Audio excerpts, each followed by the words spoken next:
Nanivo.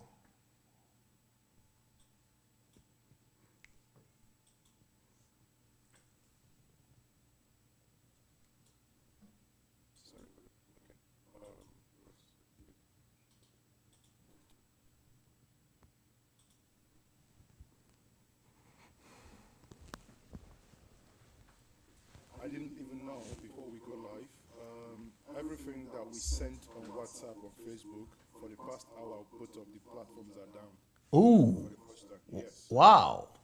Everything was hanging. I was panicking. I had to drive away from my house thinking my broadband is kaput. No, I think they have a universal problem on Facebook, with Facebook, right?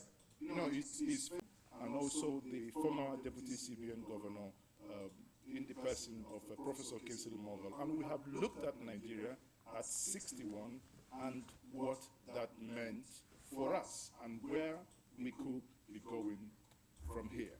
Now, today, as I did mention to us last week, I am here in the studio with someone many of you know very well, and someone many of you who would, many of you will think, wow, Mazi, how come? I have the privilege to have a rare person here that is in the person of Pastor Sunday Adelaja, who is the founder and the senior pastor of the Embassy of the Blessed Kingdom of God for all nations, an evangelical charismatic mega church and the church of denomination in Kyiv, Ukraine. Pastor, you're welcome to Njenje Media TV. Thank you so much, Toshuku. It's my pleasure. Thank you for the invitation. Thank you very much, and thank you for accepting to be part of this conversation. Now, for many of you who may not know, he is a mentor to so many people. He is also an author of over 400 books. He's a philosopher, a motivational speaker. Once more, I say, nice to have you here. Thank you, sir. Okay, let's kick the ball rolling. Before we start, as I said at the beginning, you have written over 400 books. How do you draw inspiration? Oh. And when did you start writing? I started writing books in 1995. That would be like 26 years ago. So, but the inspiration is very easy for me to actually get inspiration. Number one, because I try to, being a spiritual person as a pastor, I try to maintain relationship with the Spirit of God. I have the connection in the Spirit, so I could pick up information, spiritually speaking. Because writing is about inspiration. When you read the books of great writers, they talk about inspiration a lot, about how inspiration comes to them, moves. They talk about moves and things. So, but when you are spiritually awoken and aware, then to get inspiration is going to be very quick. That is one place I get inspiration from. Another source of inspiration for me has been the Bible. The Bible, when I read it, I see a lot of lessons. But for the Bible to become a source of inspiration and a source of innovation for you, you've got to stop looking at it as a religious book. And you've got to begin to look at it as a book of principles. So, for example, when they brought the woman that was caught in adultery to Jesus, and they said, now you've got to stone her because she's been sinning. And Jesus said, don't stone her. Where is the other man? And things like that. And he said, any one of you that is without sin, you can go ahead and stone her. But no, then they all turned away and left. But so when I look at that story and I see the way I've been hearing about it being preached in the churches when I was growing up, it's just like a story, an illustration, and how God is good. But I discovered that no, that's not what Jesus was trying to tell us. He was trying to tell me that I shouldn't throw stones at people as well. I shouldn't condemn people. I shouldn't judge people. So something like that. So when I get that kind of principle, I turn the lesson into a principle. And when it becomes a principle like that, okay, do not judge, then I begin to use that story only as illustration, but I look for the main principle. For example, when somebody was healed on a Saturday, and Jesus said, now all these Pharisees were saying, why should you be doing this on Saturday? This is a holy day. And he said, oh, this daughter of Abraham has been sick 38 years, and you are concerned about Saturday? So that tells me something. Oh, what's the principle? I look for it. What's the principle here? And I say, oh, the principle is that never look for an excuse to help people. When it comes to helping people, giving a helping hand, no excuses. Always help people. It's always the right time to help people. So that could become another title for me, for example. Never give an excuse. So I use Bible as an inspiration, but looking at it not as a religious book, but as a book of principles. Wow, that's a book of principles. Obviously, those are one of the nuggets that I do obviously have to write down. Now, if my mathematics doesn't fail me, and I'm looking at it, you've written over 400 books. If I divide them by, if I divide it by 26 years, that gives me about 16 books a year. Yes. Now, that is more than one a month. Yes. And I'm thinking, there are people who don't even read one book a month. So how come you write that so much book? It's about discipline, sir. What I do is that whenever I want to write, I set aside 2 days a week. That is Tuesdays and Wednesdays, or Tuesdays and another day. And then that day, I make sure I sit down for minimum 10 hours, 10 to 15 hours. That day is only for books. So, and by the time I get up in that time period, I would have written maybe 20,000 words. And 20,000 words, that is like, 15 pages of book. So by the time I see the next time, I've written another 20 to 30,000 pages. So words. And that's another, 20,000. Okay, in total, by the time you write 20,000 plus 20,000, I'm going to 200 pages. So 200 pages in 2 days. 200 pages book, or 250 pages. That's basically the size of my books. So, but sometimes when I'm free and I'm not, like when I go on vacation or holidays, or when I have what I call solitude, I have a whole week to myself. So I could write 10,000 words every day. So 10,000 words every day, from Monday to Friday, that comes to 50,000 words. And that's about 200 to 300 pages book. So for me, it's just very straightforward like that. And I've trained a lot of people to write that way too. People who had never written books in their lives, they now say, after I've trained over 200 people to write books. Now all these 200 people, they write books like, at least some of them who are more proficient, they write books a book a week. And some of them write a book a month. But there is none of them that doesn't have the ability to write a book a month. Wow. Maybe I need to enroll in that. Because obviously, it's when I look at the number of books you've written, I'm like, 400 books? Are they like pamphlets? Are they like 10, 20 pages book? But no, these are books 200 pages upwards. Yes. And I'm saying kudos. Yes. Kudos. Now, having said that, aside your Christian life, what is the philosophy that guides you? My main philosophy is, actually, let me tell you the story of how I came about it. When I grew up in a very small village in Nigeria, not far from Lagos. It's Ijebu-Ode. But Ijebu-Ode, just outskirts of it, is a village they are called Idomila. So, but it's only about 40 huts or houses, and only about 200 people in that whole village. So when I was growing up there with my grandmother, and the reason was because I never knew my father, and I had still not met him. I had never met him. I don't know him. And my mother too, I never knew her growing up until I was in my teenage years, because she had married, she married into the family of my father, and they had a quarrel or something. So she came back to her father's house when she was 6 months pregnant of me. And then she gave birth to me, but before I came to consciousness, she had remarried and left to another state. So I didn't get to know her. I only knew my grandmother. Now, that my grandmother got sick of cancer when I was 15. And by 16, she had died. But all those years, 15 years she was bringing me up, I was a stubborn, very stubborn child. And I caused a whole lot of trouble for her. So when she was in the hospital for 1 year, it gave me a time to rethink and to say, oh wow, this lady had been struggling for me, and I pray that she will get well, and I will try my best.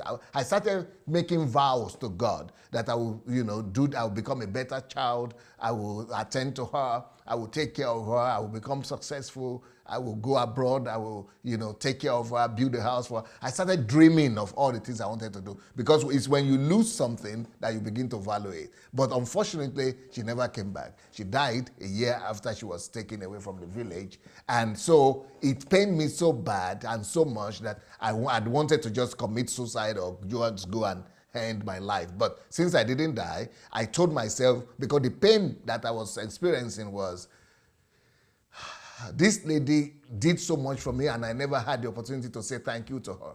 And she never even got to see the better side of me. She never knew that I had changed in the 1 year she was away from home. So I said, now that I didn't have time to buy the car for her, to build a house for her, to take care of her, to do anything for her. She only knew me as a silly and naughty boy.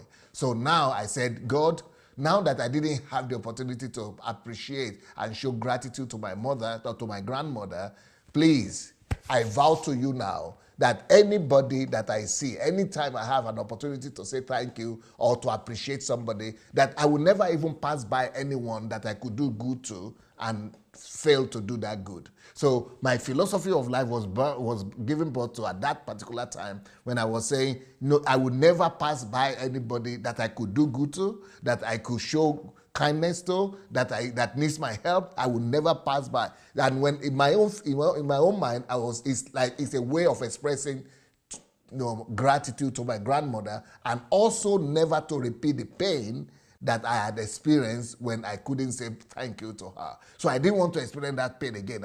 I would never like it to happen again, that I could help someone and then I missed the opportunity and then the person died or suffered or something like that. So that is where my philosophy of life was born. But then, soon after that, I became a Christian. I became what they call born-again Christian.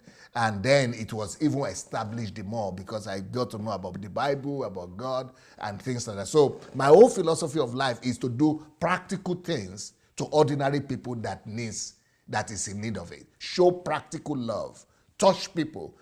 Everybody needs a touch of love. Make sure that you never pass by anybody without touching them, without making them to feel that touch of love. So, for example, I started a movement recently on the internet and on Facebook, and I went against all my elite, quote-unquote, GO bishop friends.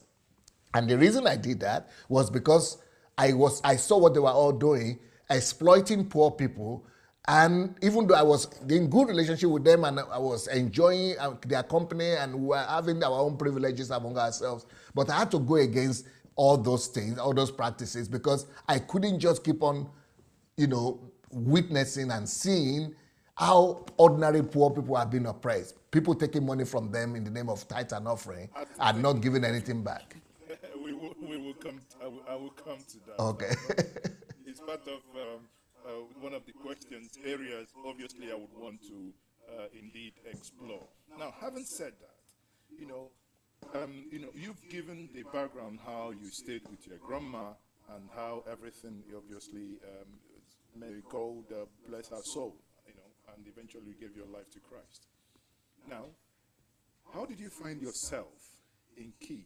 Is it the story of Jonah, who was swallowed and spoke out somewhere else? Yeah, brilliant. Now, what happened was that she died when I was 16, and I had 1 or 2 years more to go, 16, 17. I think maybe 1 or 2 years more to go in secondary school. And then I had a brother in Russia, Moscow, Russia. that wrote to me and a sister in Nigeria, and they were telling me, hey, Sunday, now you are the only one. I was the only one living in the village with my grandmother. They had grown up and they were all on their own. And they were telling me, if you don't pass WAEC, because they knew I was stubborn and I was not studying, I was just playing around. And they didn't, but they also knew that I had changed while she was sick. And they saw how I really was sorrowful, that I had godly sorrow. So they were telling me, the key is to make your WAEC.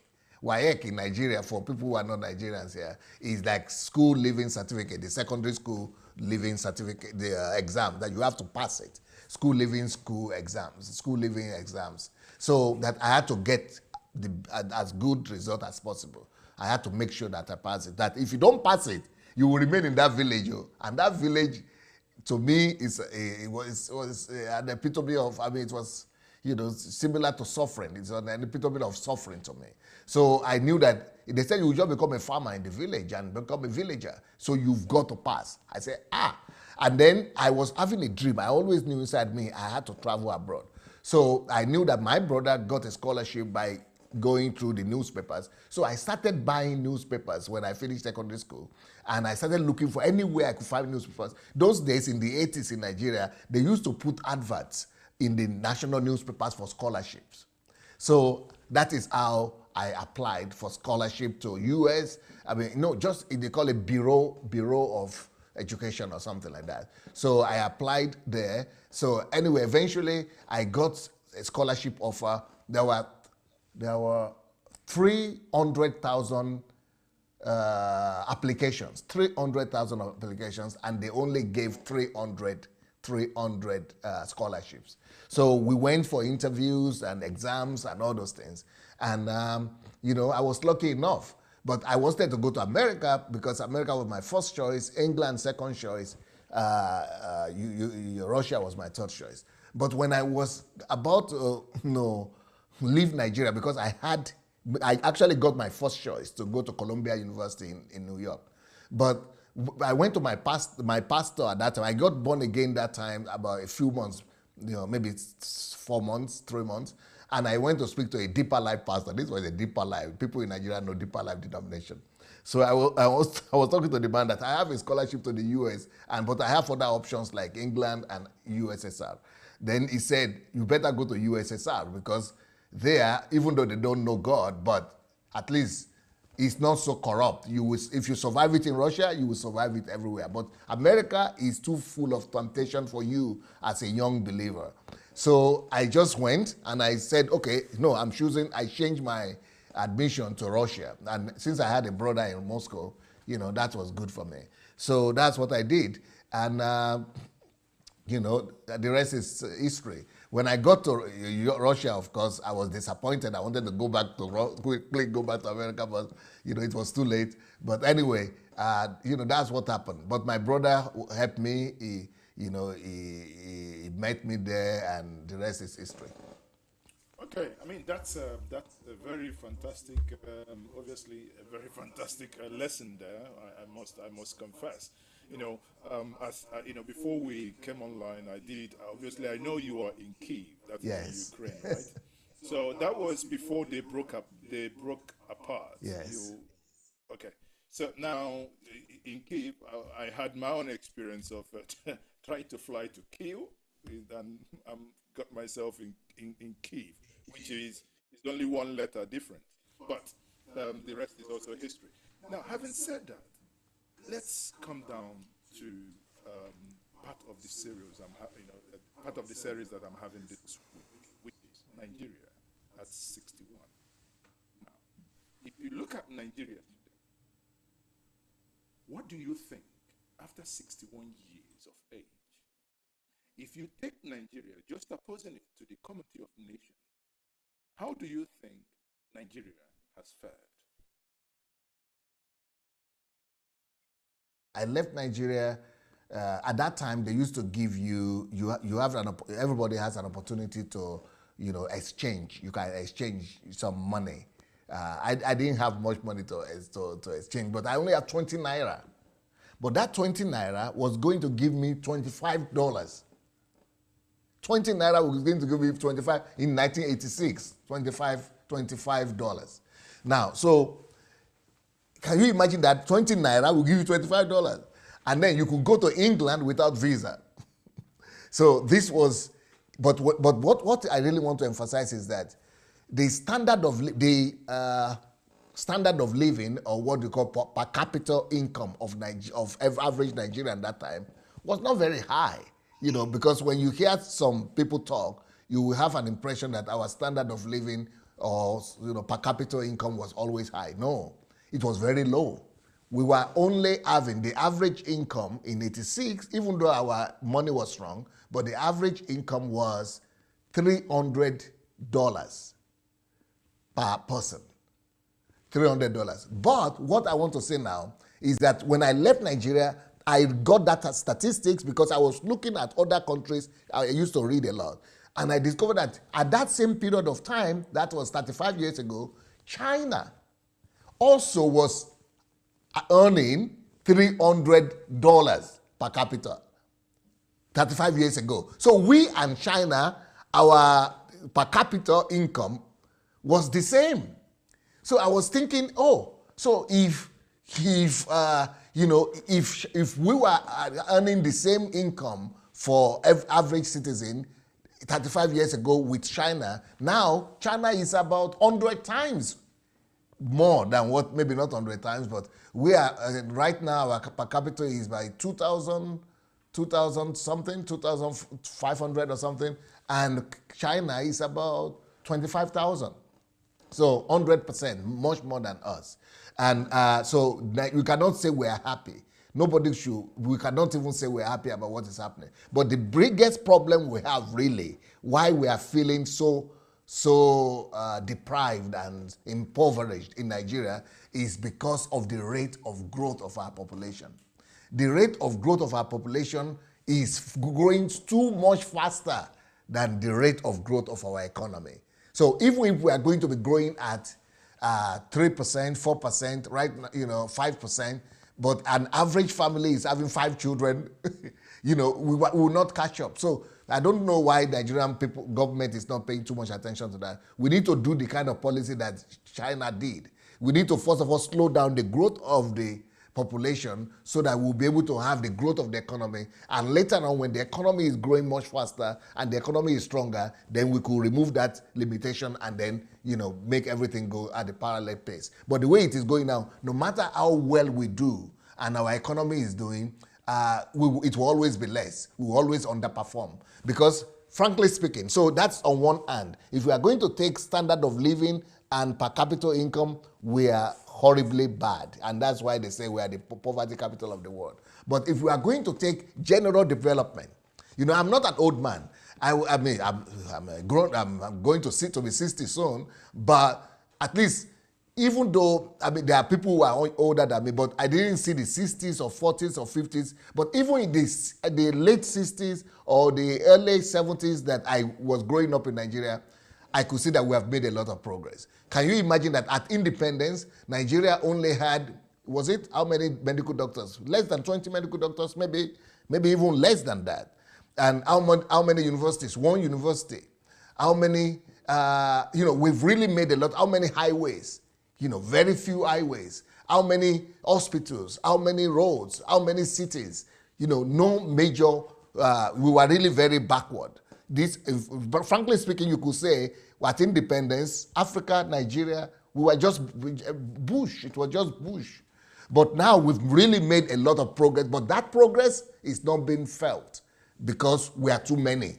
Because right now, recently I saw a publication on Facebook and I went to cross-check it with World Bank statistics and CIA statistics. It says that Nigeria, it gives, if you look, just go to the internet and look the biggest economies in the world. Nigeria is number 25.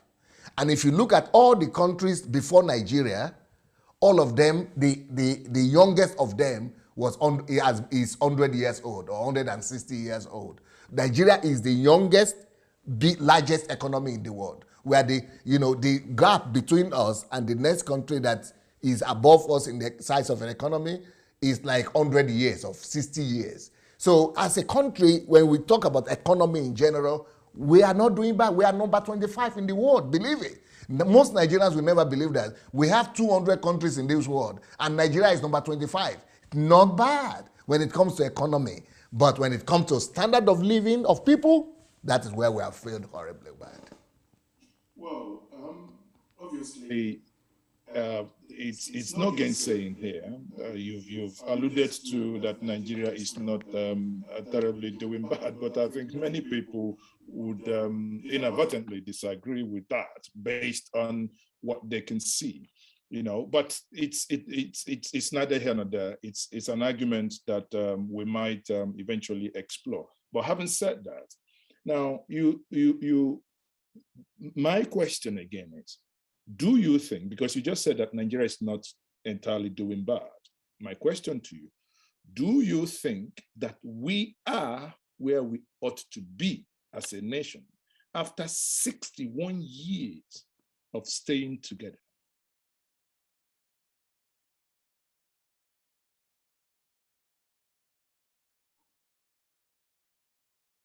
A foreign country, and I'm living in a foreign country right now, partly because Nigeria is not where it's supposed to be. And I think we have underperformed. I think Nigeria is supposed to be at least on the level of a country like Malaysia, Indonesia, maybe even better than them. We are supposed to be competing with a country like India. Because at the point that I was living Nigeria at that time, our own standard of living per capita income was even higher than that of India, but they had overtaken us now. They have overtaken us now. So we are terribly, terribly behind. But that is not even the greatest failure of Nigeria that I see. For me, the greatest failure of Nigeria is the inability for our government to empower her people. Can you imagine that up to now, Nigeria is only having 55-60% literacy rate, under 60% literacy rate, which means that half of our country cannot even read or write. We are not even talking English. We are talking even native language. So that is a big failure. Now, a country like Togo, a country like Ghana, a country like Cameroon, all those countries, they are in their 70-something% of their population can read and write. And in French, we have terribly failed in taking care of ordinary Nigerians. And I think our failure is explained more because who are the people we call Nigerians? In Nigerian minds, the Nigerian mindset is Nigerians are the few elites that speak English. Can you imagine that even when my own president is talking, when he wants to address Nigeria, he's addressing Nigeria in English. So that is what the colonial masters used to do, because that is their language. They speak their language to their slaves.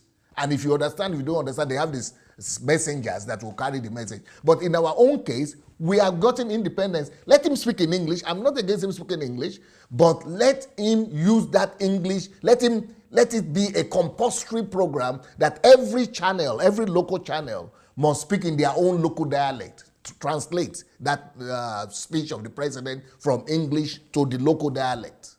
Because nobody is translating anything. He's just speaking in English and he's thinking he's speaking to Nigerians. Do you know how many percentage of Nigerians are really, really educated to understand the logic of the president? Isn't that the case of you have this unity, quote unquote, where you have to have a lingua franca to address a people, and while you do that, you assume, or rather, the concept is that everybody has to understand this language of communication. Now, moving it to interpreting, or rather, moving it to interpretation, probably in their argument could be that it will lead into a lot of conflict, because Nigeria is a nation that has over distinct 285 different languages. So how do you deal with that? If if I go by your argument that the president probably, and well, he might do better if he spoke to us in Fufu there, and or maybe it's in Hausa and other people, because sometimes people say they don't understand what he's saying. But my pushback on that is, it will lead into more issues, actually. Don't you think so? That 200, and how do you do 200 because if you pick one language on the other and leave the other will tell you, well, that is discrimination. So, probably in order to avoid all those, that is the reason why you will see, okay, let's have a lingua franca. Don't you think so? Actually, in support of the lingua franca, I think we should have one common official language like we have now, English. The president should speak in English. But what I'm emphasizing is that our elite, government elite, are not concerned that the people who are listening to him are only about 20% of Nigerians. Only about 20% of Nigerians really understand that English he's speaking. The same thing with governors, the same thing with media people. We don't care about Nigerians. The people we call Nigerians are the only 20% elite, well-educated people. Because the other 30% that are also educated, they are speaking broken and, speaking. But the real people who are educated in Nigeria are the top, maybe let's say 40%. So what about the 60% of the country? They are not understanding what's going on. Who are the people we even call Nigerians? Let me tell you this. The people we call Nigerians are among ourselves. We understand one another. We speak English to one another. We go to school. We're educated. But the real Nigerians, the larger number of Nigerians, are the people, are the millions who don't even have television, who don't even have radio in their houses, who don't have internet. We talk about internet now in Nigeria. We say we have internet penetration. But the whole total amount of people who have internet in Nigeria, people, not number of services, there's just about 20 million people. Now, 20 million people, we talk about as if everything is good, but what about the ordinary? So what I'm trying to say is that Nigeria is being dominated by a few elite. The problem of Nigeria, why we have failed so terribly, is that some few, it's a battle between the haves and have-nots, the elites and the poor. And the way we have our constitution, our structure has been set up is that the people who have it, they take care of, they have it, they take care of themselves, they take care of the ones, they care less about ordinary people only during the votes. So that's what I'm trying to say, that the way our system is, our failure is explained not because we are poor, we are bad people, but because our elites have not taken responsibility for the ordinary Nigerians. That's what I'm trying to say. I do understand. In taking that responsibility, if we push back a little bit, and we know when we had independence, there was this agreement where you had the Sadwana saying, my people in the north, they are my immediate constituents, and I will be taking care of them. He became the premier, and he governed, and his concern was for his people. The same applied when Zik and Awo had, Zik thought, okay, he's a one Nigeria, and it doesn't matter if he became a prime minister here, but when the rug was put under his feet, he found himself in the old Eastern region. Now, but one thing was clear. The region at that point was doing massively well. Zik came down to the Eastern region, now started emulating what Awolowo did by trying to push free education. It led to some conflict because there was no money to finance during the time Udojdan. But eventually, when the subsequent year came, the East then started voting so much money, not only in the primary and secondary education, but also at the tertiary level, that the East had the largest allocation to education almost in Africa then. Now, the point I'm making is, you can see that every region at that point, they were making progress. The Western region was the region that built a television house before even France. So they wanted something for themselves. They were doing it. Just opposite to today, we have a region, or rather a country, where everybody appears to be angry at one another. And we begin to see, oh, this person is the cause, this person is the cause of the issue. It appears that many Nigerians don't probably look into it deeper as to what the issue is. Now, my question to you, Pastor, having looked at all these things and how we started, probably where mistakes we have made, in today's world, we have people saying, break Nigeria into manageable entity, probably that's going to be the solution. Some are saying, restructure Nigeria into the time of 1963, 1960, before the military struck in 1966, the structure that we had then that allowed the regions to develop at their own pace. The Western region then had what they call commissioners or embassies, as some will call them today, in London. And they represented the interest of the Western region then, which were predominantly the Yoruba people. Now, Pastor, now, if I look at all these things that I've alluded to, and then I ask, what do you think today Nigerians should be demanding in order to have this quote unquote mess that we find ourselves in fixed? Should be demanding accountability from their leaders. Now, whenever we talk about the old regions, Nigerians forget to note that the old regions only function under Nigerians as Western, Eastern, and Northern region only for less than 10 years, about 6 years only. So all these before things the military coup. Yes, and the military coup. Yes, and the military took control. And why did they take control? I've listened to that speech by the military when they, when they overtake the government, they always give speech. I've read that speech. I've read that speech many times, and I discovered that the same thing they were complaining about that time is still the same thing we are complaining about today. They were complaining about corruption, that the government don't care. Yeah, but many would say they were much in a hurry. Yeah, maybe they were in a hurry, yes, it is possible. But we could say that they were not satisfied. There were problems also in the regions because, okay, I personally think that same Western region that people use as an example, a positive example, it almost led to a breakdown of the whole of Nigeria before the military came. Actually, I think one of the reasons the military came is because of the crisis in Western region. And this is all Yoruba people, and they were infighting among themselves. Biafra, people look at Biafra and think that is the first secessionist and the first major problem Nigeria had. No. Before Biafra, Western region was on fire. Operation Waiter. Yes. Western region was horrible. Things were horrible. That's why they had to depart from that regional setup.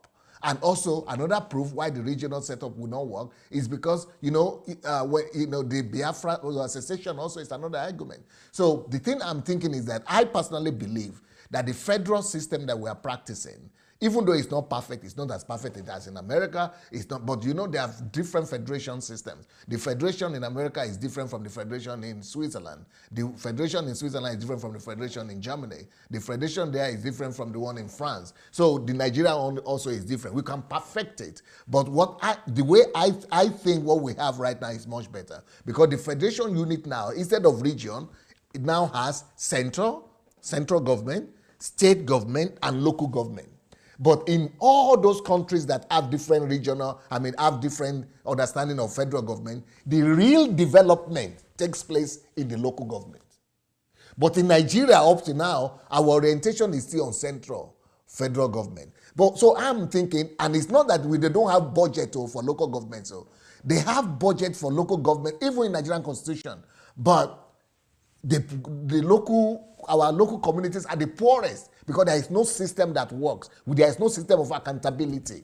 So if there's anything to demand really for our people, I don't think it's restructuring. I think this structure of taking care of having budget for local government coming from the central, budget for state government is much more better than just having one central region. That is what, from the experience from all over the world. But because we don't demand accountability from our local politicians and local rulers, for example, look at South or oil-rich Niger Delta region. Apart from the allocations that everybody gets, they still get another 13% of the derivation from the oil, which is huge. But if you, I went there. I went to Niger Delta region, and I went to Port Harcourt, Rivers, Bayelsa. They are even worse off Yeah, than. but somebody, okay, but let me act as an advocate of the Niger Delta. Somebody Yes. should say, is their money, and if why would they be getting 13% and why not 100% what belongs to them? That 13%, let me even see the result we have produced from it. But they are not children, so whatever they wish, they can do with the money. No, So it's but their the money. other is again the same problem of the elite versus the poor. The elite are eating the money. You know, there are over 6,000 projects that were started in Niger Delta. I have some friends in the UK who are from Niger Delta themselves. In not now, about 6 years ago, no, about 8 years, 10 years ago, they were calling them to come back home to take care of, because they knew some chiefs and something. So they were they themselves told me the story. They give them contract in their name because they are living abroad. They need to bring technical partners. So they signed contract and technical partner, everything. And then the guy being in the UK, he says, okay, when will the work start? The politicians were telling him, work, you don't get it. It's not because of work. Take this one is your share. Is it not money you need? This is your share now. You don't need to do any work. That is how we have all those uncompleted buildings. And I mean, the ones that, and the money don't go to ordinary people. So if you are not responsible in the little, the Bible says only the one that is faithful in the little should be entrusted with much more. So I think if until we demand responsibility from our leaders on the local level. So don't you think that part of the reason why this responsibility is not being driven the way you and I may wish that it is, don't you think that the structure, for example, I read the comments online, people watching us on across social media platforms, some are questioning, especially those from the United Kingdom, are saying, if the country that colonized Nigeria is 4-in-1, what stops Nigeria? Probably 6-in-1 or whatever in one. So in that way, you know that Scotland is quasi semi-independent. The same applies to England, Northern Ireland, and Wales. If that be the case, you have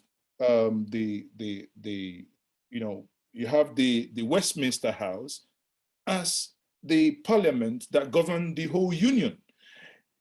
If you drive down to Welsh today, you will see when you come in, the first time it happened to me, I thought like probably I've got lost because everything, the signpost is boldly written in Welsh, okay? So with a tiny English translation.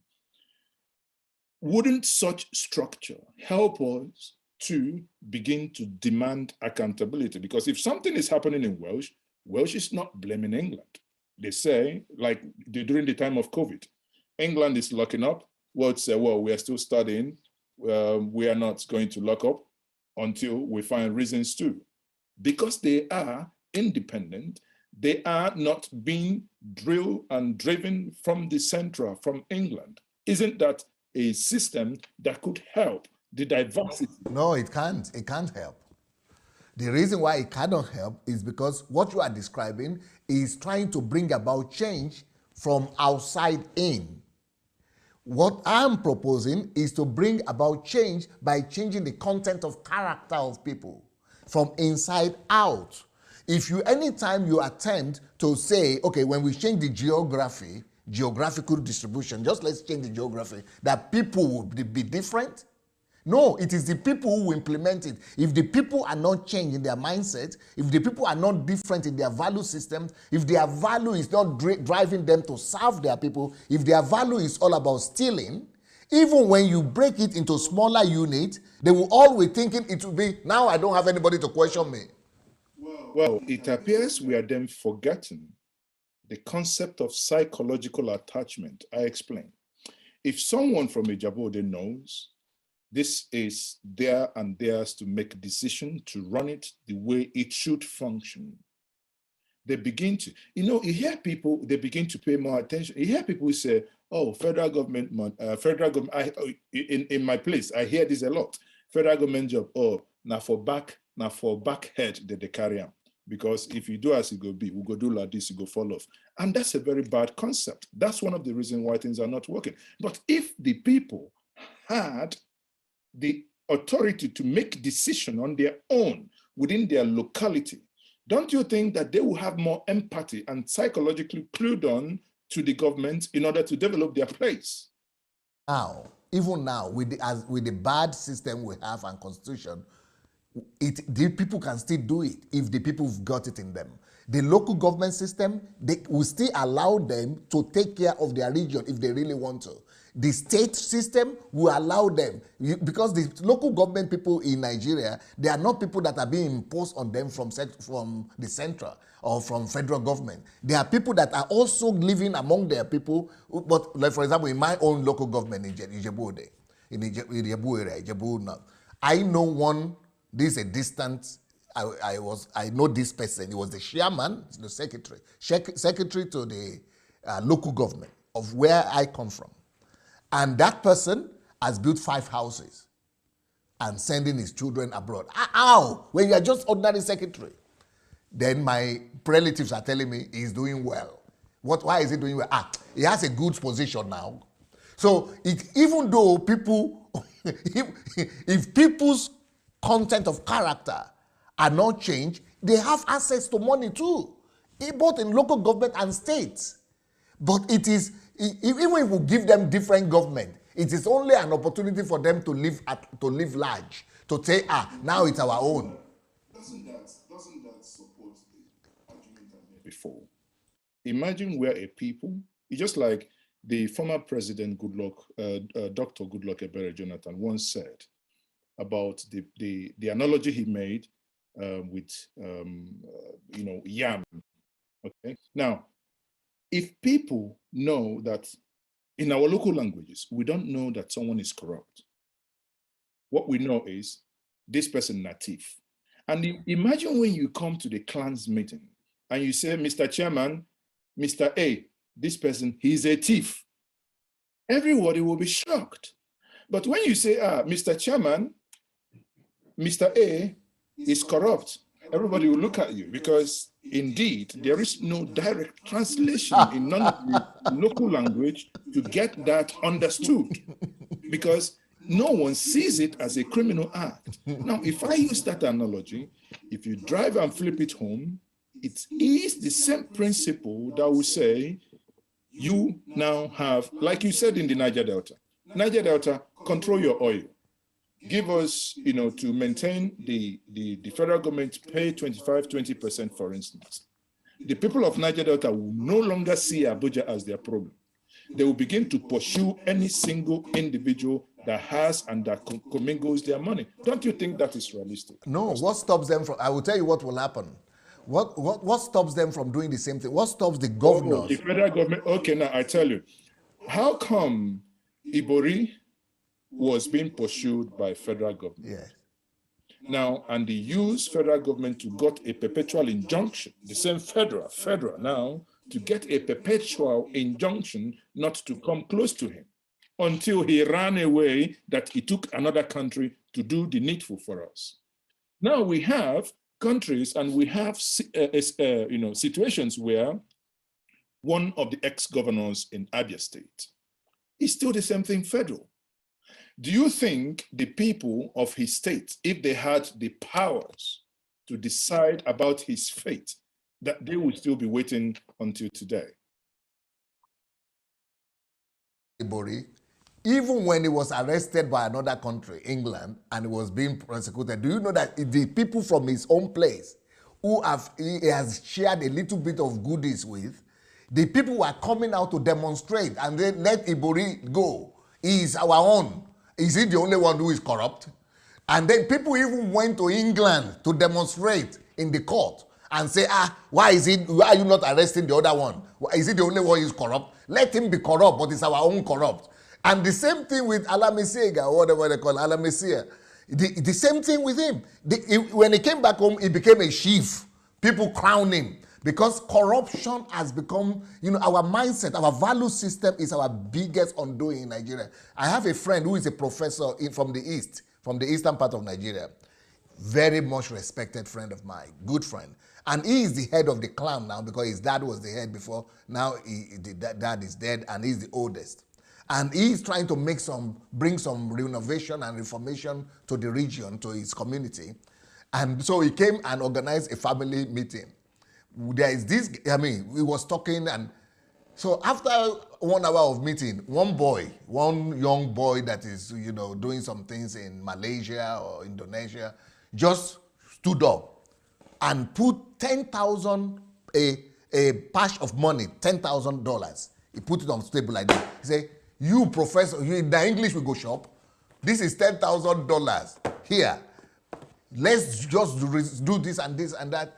And the man was saying, I was so sure. He said, sit down. In the English we go shop. He said, I was so shocked. I was saying, okay, but let's bring about change to our people. Then all the elders that were sitting and say, hey, you see, he's a small boy. This small boy, if he could bring 10,000, he's right, he's correct. So you are just talking.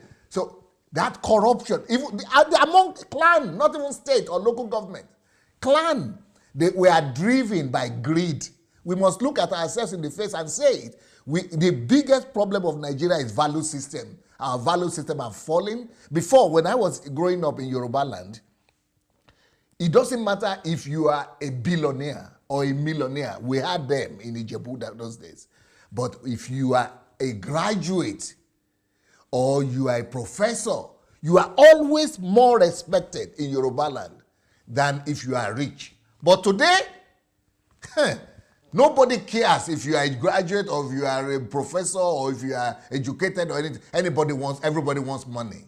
Our value system has collapsed. And I think the greatest undoing of our government is that they are talking about economic terms, a GDP this, 3% this. They are not talking about national reorientation. We have a whole agency on national reorientation in Nigeria. I don't know what they are doing. They are only making announcements. Wash your hand, sanitary, this. No, we need national reorientation big time. That is number one. No nation can be greater than its value system. Nations are actually not great by the virtue of their wealth, but nations are great by the wealth of their virtues. Only the wealth of virtue make a great nation.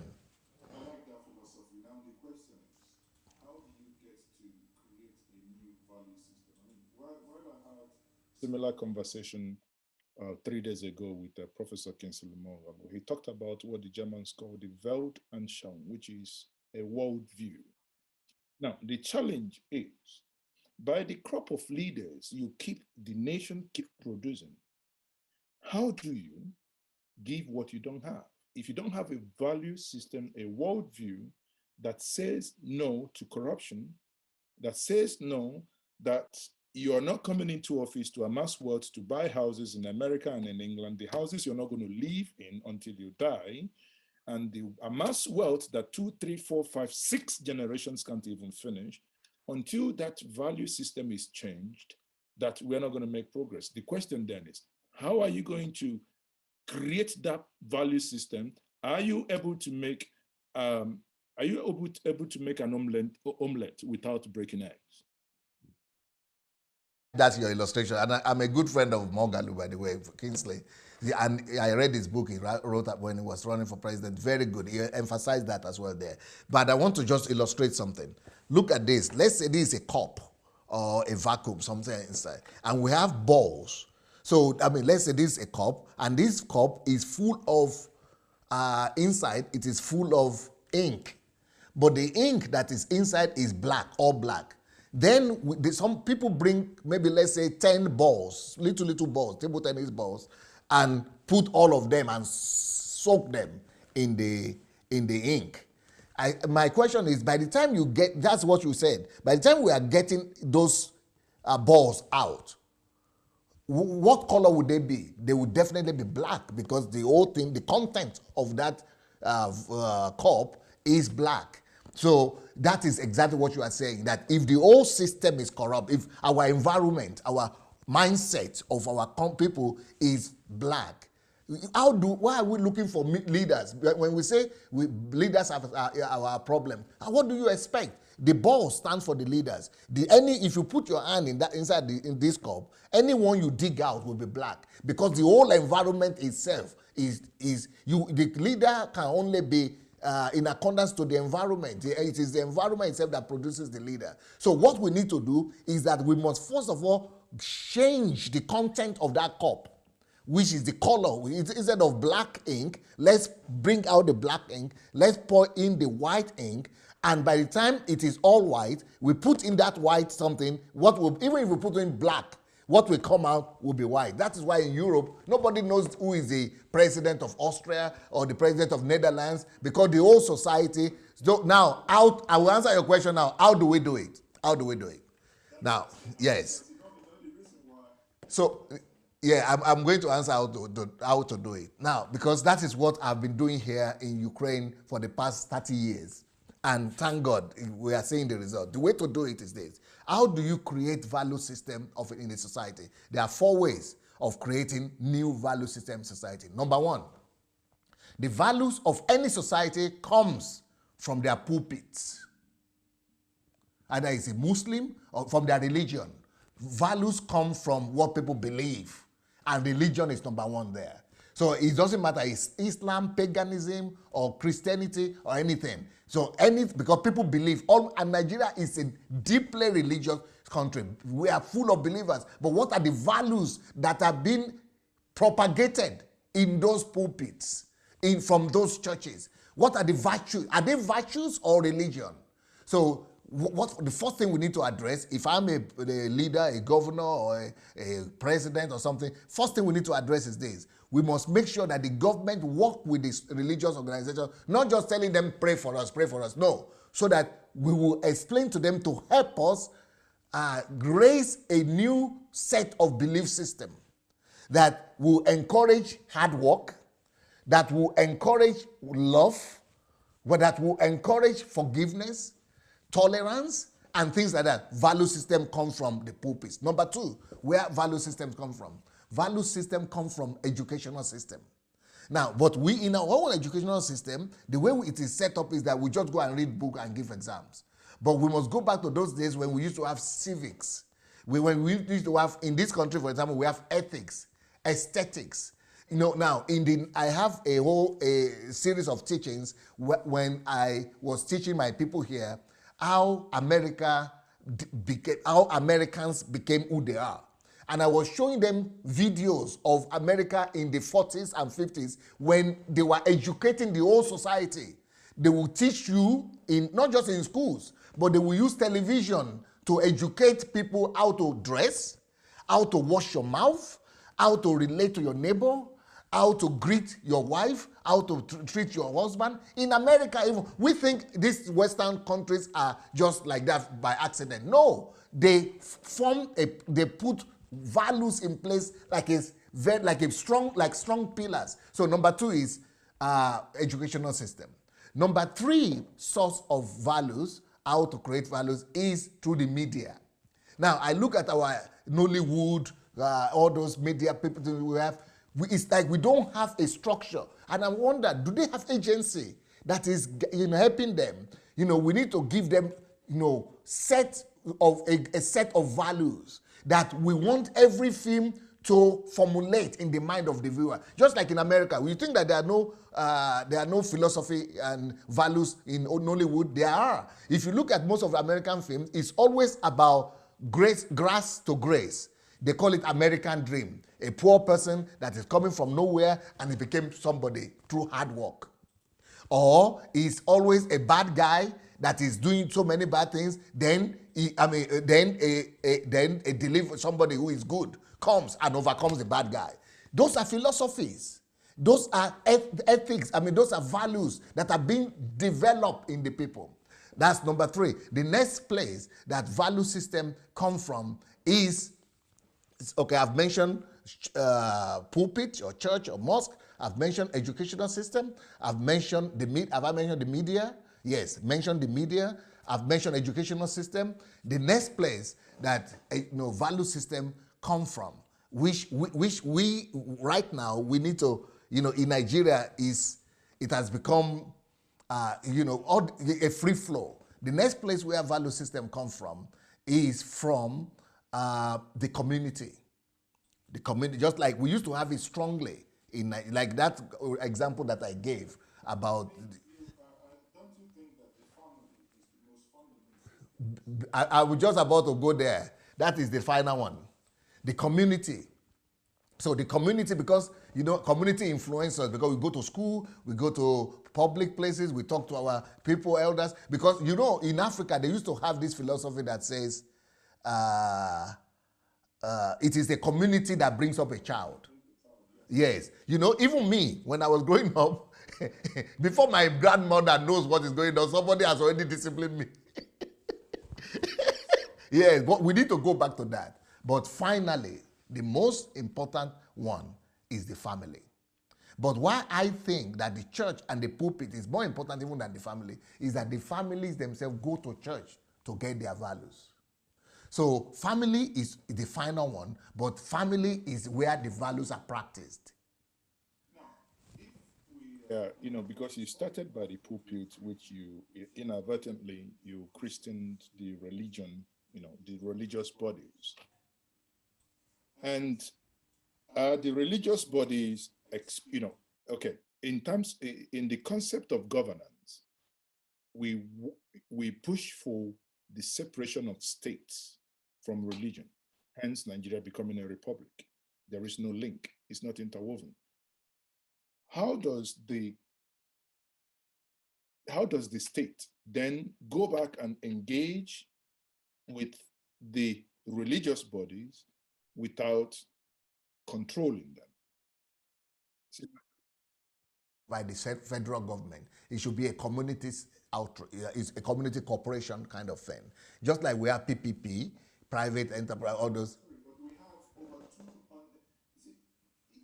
When you are given these questions, I want you to bear in mind that we have over 200 ethnic nationalities with distinct language. This is the language they speak. These are languages, and they see themselves. So there is no cross-pollination here. They are on their own, this people on their own, this people have their worldview. So if we all... You remember when Al-Qaeda was, rampaging America, Europe, there was some mosque in the UK that started preaching the theology and the doctrines of Al-Qaeda. And they started empowering all these young Arab Muslims to go and fight the West and things. They started going to Iraq, then they went to Syria and things like that. You know what the English government did? They raided those churches, those mosques, and they told them, these are the values of the United Kingdom. If you want to be in the United Kingdom, you don't preach sentiments that are against other people, that are against the culture here, they gave them rules, and they had meetings with the community. This is not about control. It's having meeting with the religious community and tell them, watch after yourself. If any of these religious mosques will teach this thing, we are going to deport them. And we are going to limit, we are going to close this kind of thing. So what I'm trying to say is that the government is giving direction to the church, not controlling them, but giving them direction that these are the kind of things we tolerate. So these are the kind of relationship that I'm talking about.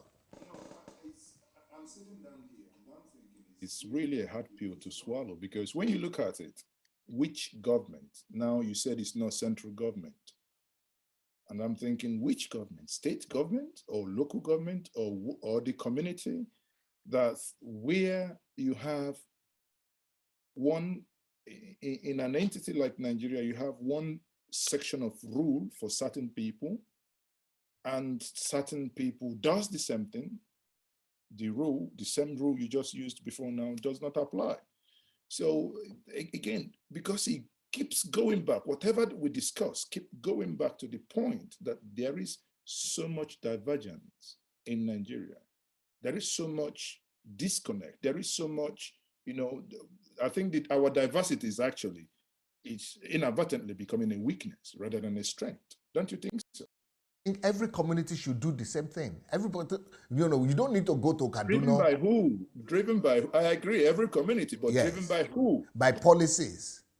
policies of values. For example, when I was growing up, I'm sure when you were growing up too, if you are over 50, you had assemblies.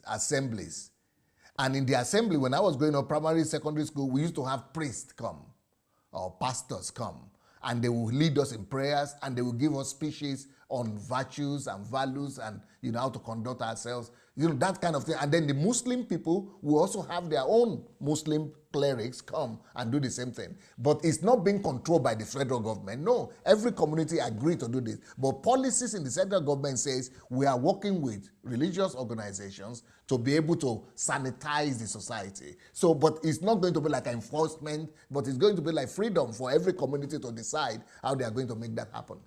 Then can I counter you what you just said now by saying this? When you started, you talked about that one of the things, the downfalls, or one of the things holding Nigerian back is our population. Yes. Everyone knows that, or everyone should know that.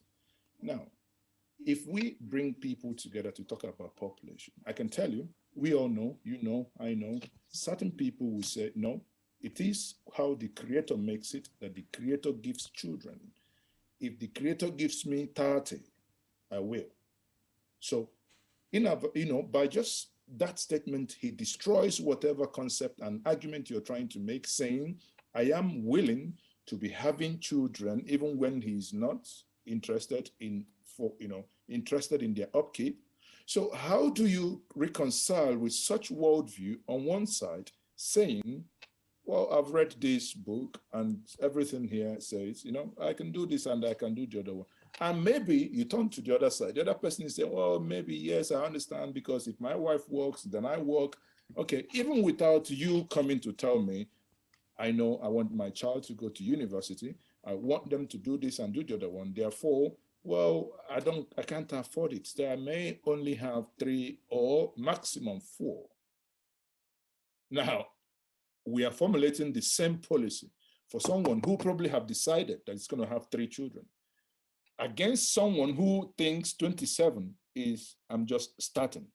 How do you reconcile that? We should talk about rule of laws. Okay, we say you had said that our diversity is becoming our weakness. I don't think so. No matter how diverse we are, just like in China, they are more diverse than us. They are like how many times more than us? 10 times more than us? The same thing in India. They have bigger than us and they are more diverse than us. 250 nationalities or 370 is not too bad. It's not too big. But that's why we have representative democracy, or we should have democracy. Sorry, but it is 210 million. It's ballooned. At independence, we're about 45 million. Yeah. As of that time, England is about 42 million. Yeah. So you can just, I say United Kingdom, sorry, but now it's ballooned. United Kingdom is about 65, 70, maximum 70, So, and you're having an army of unproductive, we have to be real. An army of unproductive people. So how can you create something? You basically have numbers that are adding no value. I like your point, because you are right. Looking at United Kingdom, they were 40 million at independence when we got independence, and now they've only added 20 million. So let's say 30 million. They've only doubled. So they've gone from 40 billion to 70 billion. But we went from 45 billion to 200 billion. Sorry, correction here. I have the right figure here. It says United Kingdom at 1960 at independence, Nigeria was 45 million. United Kingdom was 52 million, not 42, 52 million. Now, in 2000, the year 2000, Nigeria became 120 million, whereas United Kingdom became 59 million. 7 million in a space of 50 years.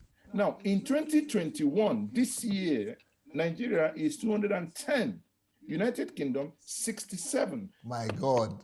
So tell me why. Now, can you believe this? No, Shuku. Look, this points to what I was trying to say in the beginning, that Nigeria has not really done bad. What has negated all our efforts is our population. Can you imagine that Nigeria has only grown as much? Let's say if we are going to use the equation that with England, we will only be 70 or say 80 million now. If we are 80 million today, our standard of living would have tripled. So we will not be talking about a country that is only living on $2 or $2,000 per capita. We'll be talking about a country that's living on $6,000. We'll be middle income economy. So because at independence, our budget, GDP of Nigeria was $1 billion. $1 billion only. So, but now our GDP is about what? 400 billion. So if we divide, if not because of our population, we have really done well. But the population negates it and makes it to be nothing. So, but now, how do we come together and make people to understand that? That's why we have what they call National Assembly. We even have two of them. We have National Assembly and Senate. So that's why these people represent all of Nigeria, we could say. They represent every region of Nigeria.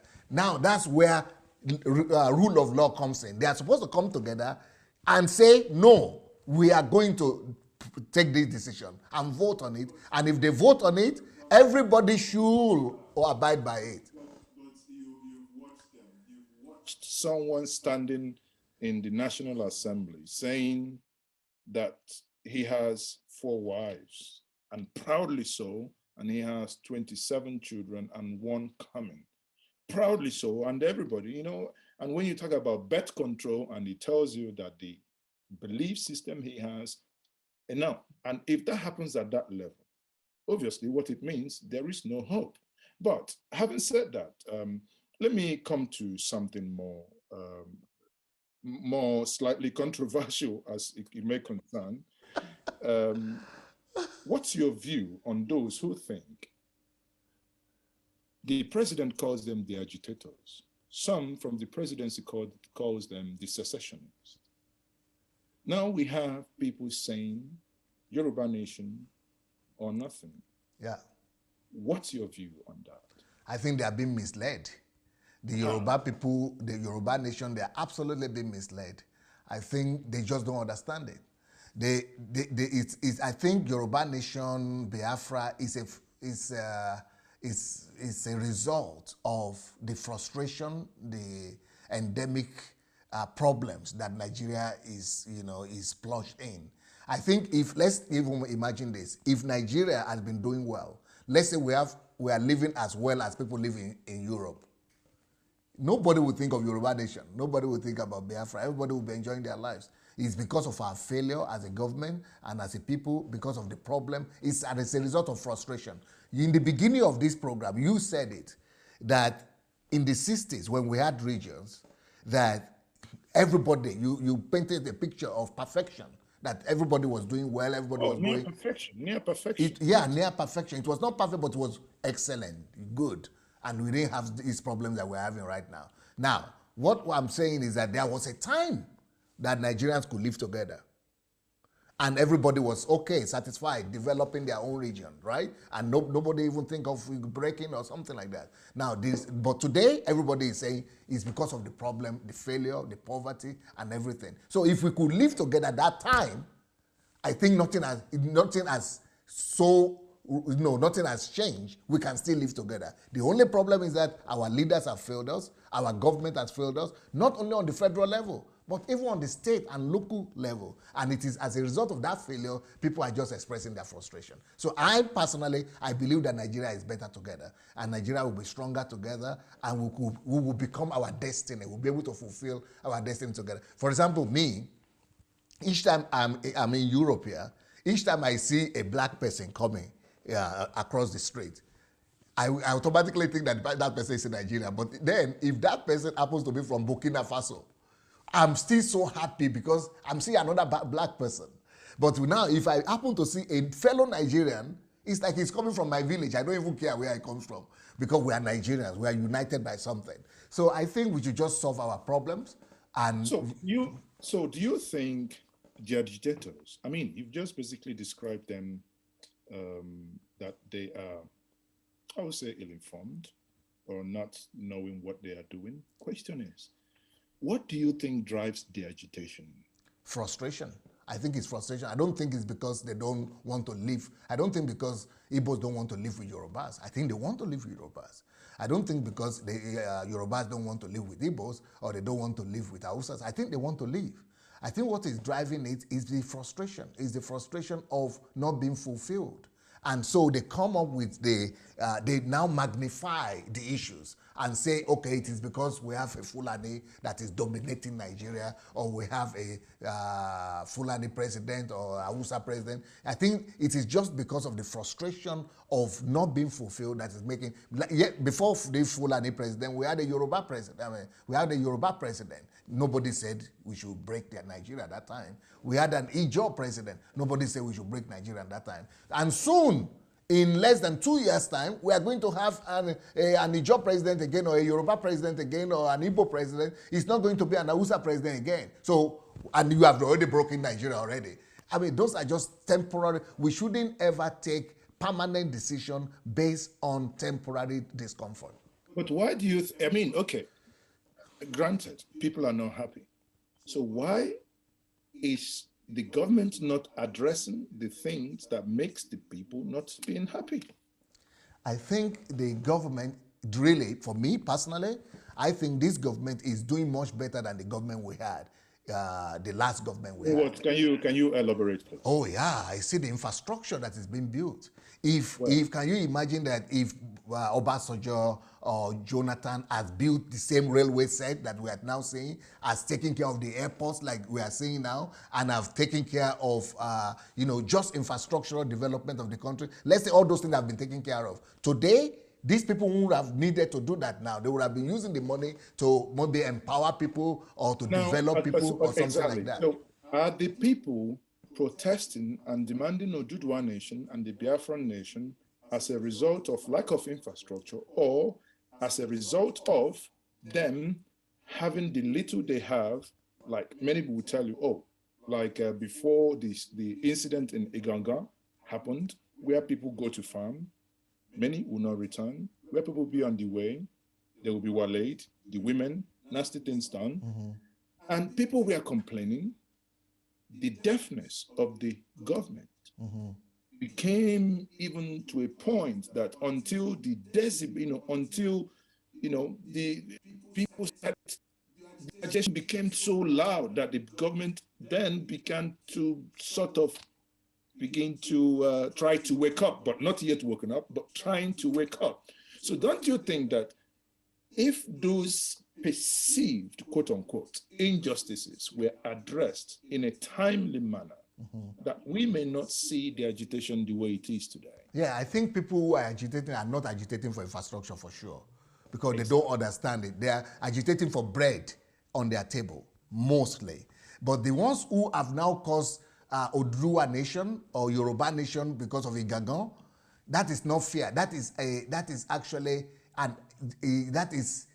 misleading,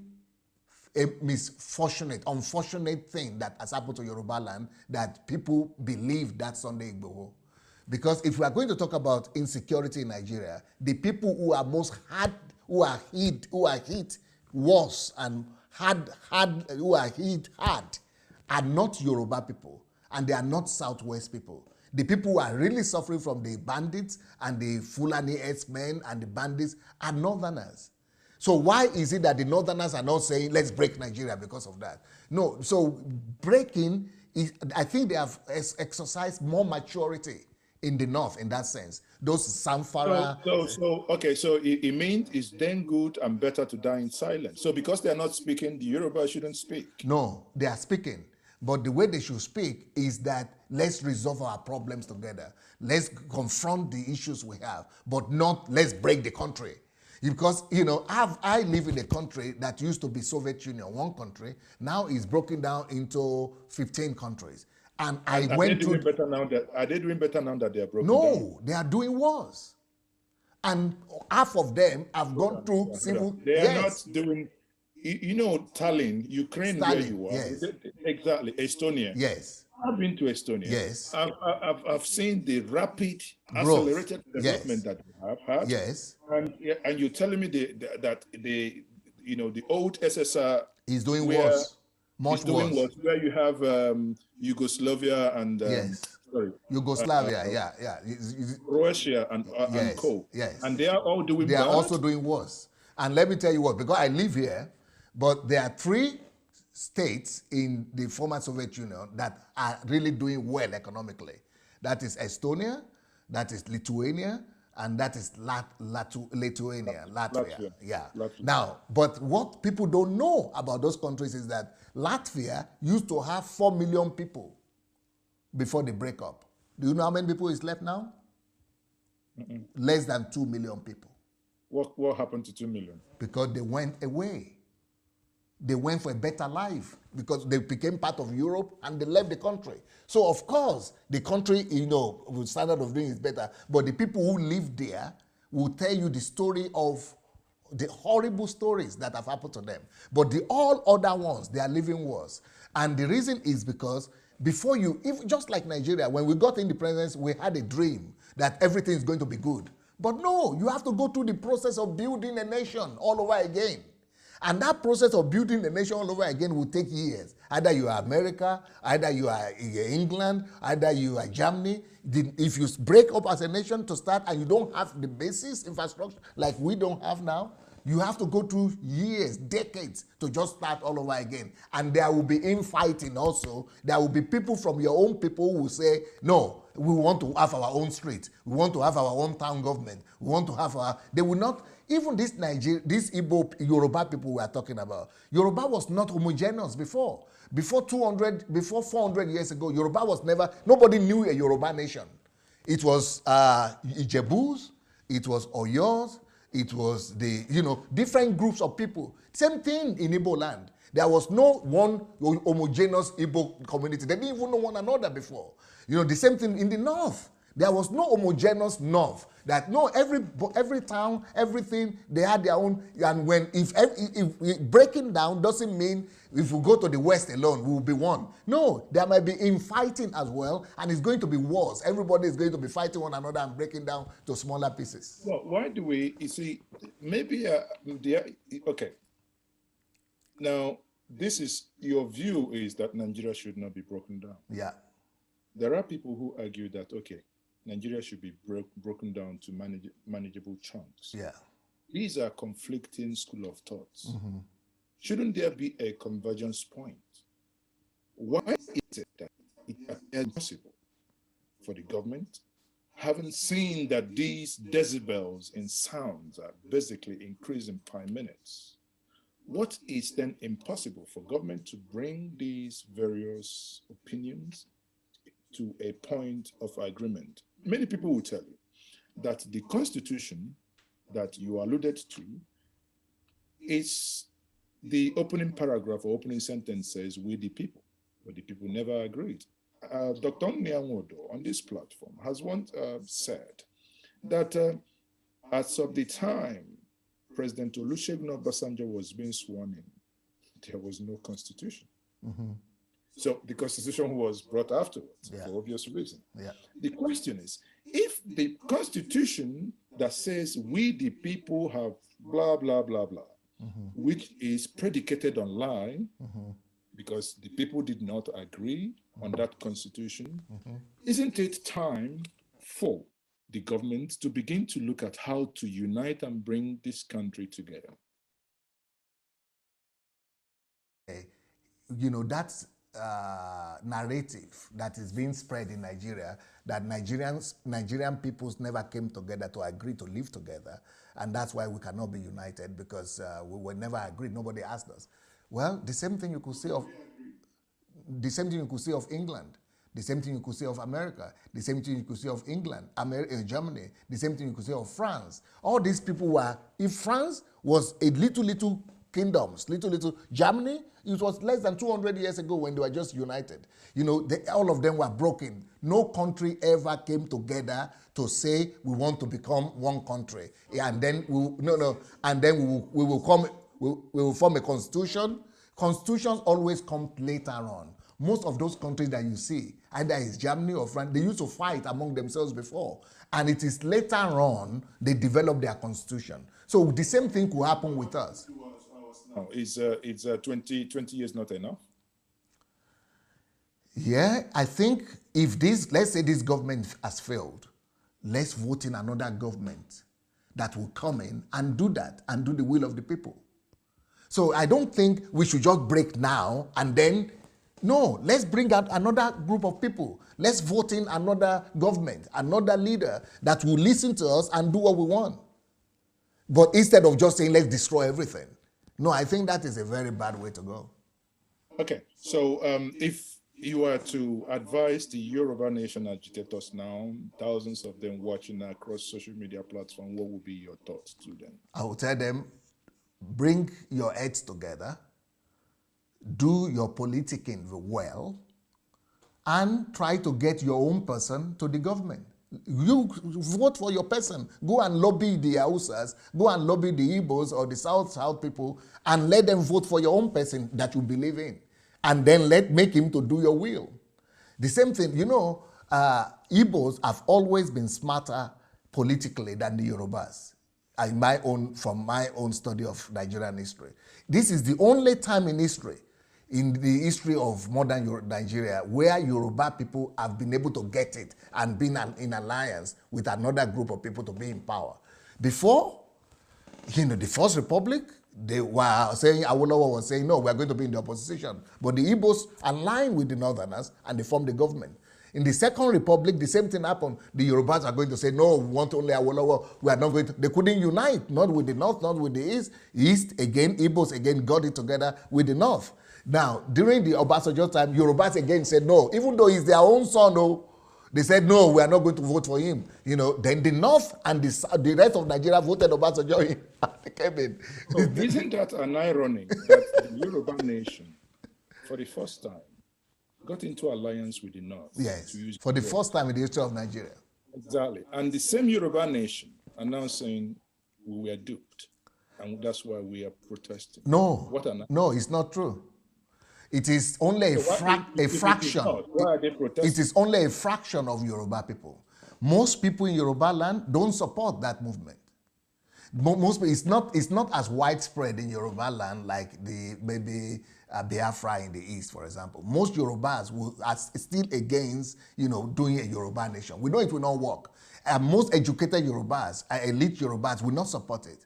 It's just somebody that came up and is using, and then the people in diaspora also, they are trying to use it, take advantage of the same. Professor Banji Akintoye not educated enough to know?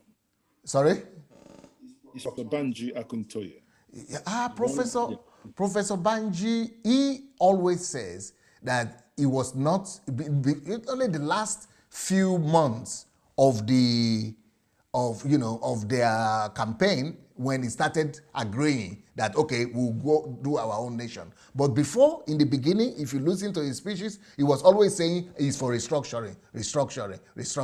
It was later on that he changed. I think he was manipulated, personally. I think he was manipulated. Well, on the politics, that's a very fine place to leave it. But before I let you go, Pastor, let's come to something some may consider a little bit controversial. Obviously, while we are speaking, many people have been wondering, why is it this thing with pastors and jets? What's your view? Pastors and jets?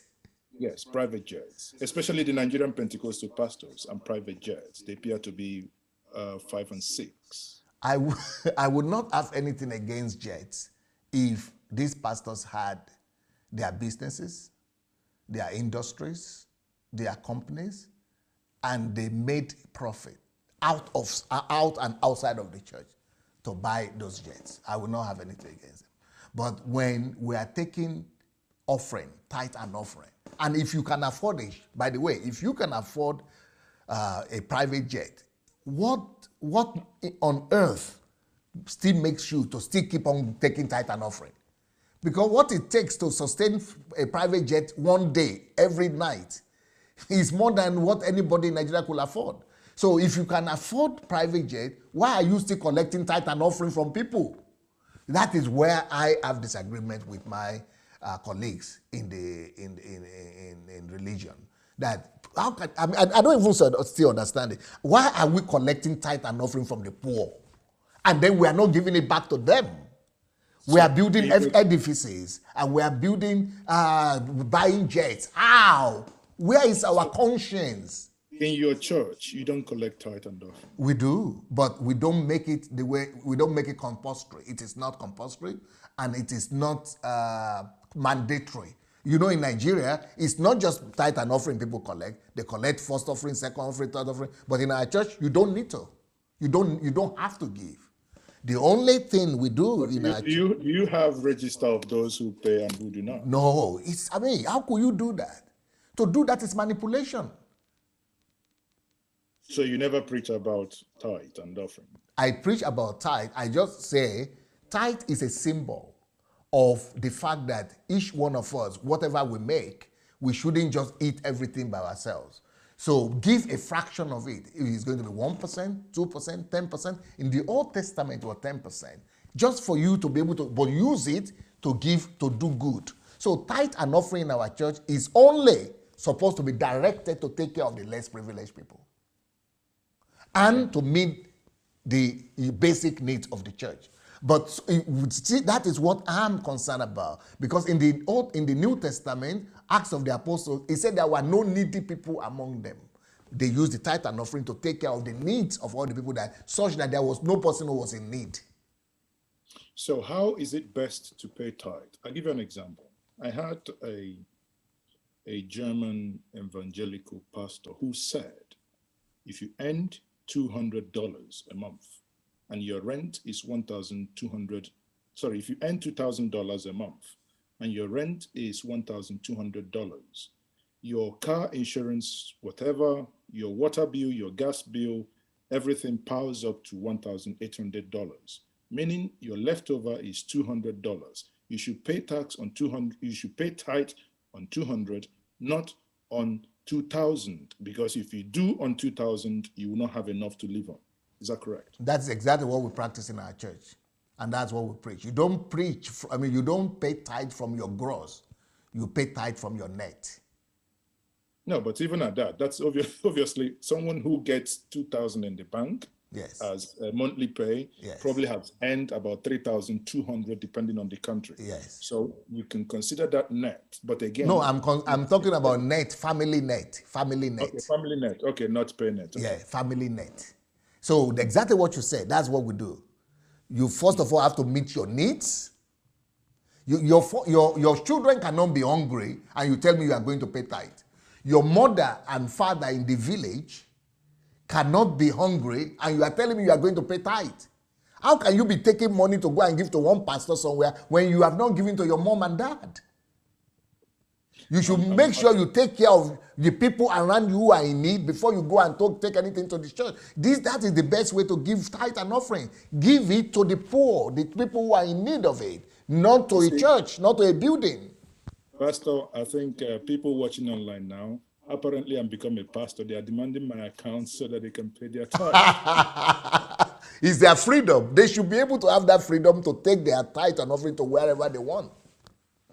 Okay, I mean, it's because obviously that's, now, if we understand this the way you've just explained it, why do you think it is difficult for your colleagues, if I may use that word, in Nigeria to do same? Because it's about mindset. They see people around them doing the same thing. They see their leaders and elders practice the same thing. So they just follow. So the younger pastors just follow the big ones. And the big ones they are following are the so-called successful pastors. So you just follow them. You think they cannot be wrong. It's just about practice. It's just about what they see around them. But we need to change that orientation. Now, before I let you go, Pastor, you said that you are planning to eventually relocate to Nigeria. Do you have any time frame for that? No, I don't have time frame, no. I would have liked to have time. So what will happen before you? Is it when the government becomes good, when everything starts working, when we'll have... No. It's only about me. I have to settle all my issues here in Ukraine. I don't want to leave this country with an unfinished business so that people don't think that I'm not responsible.